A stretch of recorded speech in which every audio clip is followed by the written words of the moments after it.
मित्रांनो, 20 सप्टेंबर 1932 रोजी अस्पृश्यांना स्वतंत्र मतदारसंघ बहाल करण्याच्या निर्णयाच्या विरुद्ध गांधींनी येरवडा तुरुंगात उपोषण सुरू केले.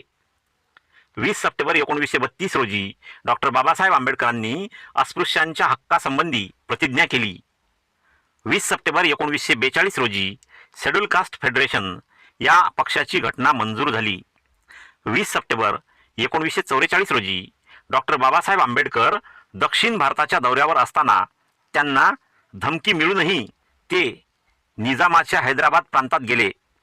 तेथे हैदराबाद राज्य शेड्यूल कास्ट फेडरेशनच्या महिला आणि विद्यार्थी शाखांकडून डॉक्टर बाबासाहेब आंबेडकरांचा सत्कार करण्यात आला. या प्रसंगी आपल्या भाषणात बाबासाहेब म्हणाले, अनुसूचित जातीतील लोकांना योग्य वागणूक न मिळाल्यास आवश्यक असल्यास मी माझ्या प्राणांची आहुती देऊन त्यांची लढाई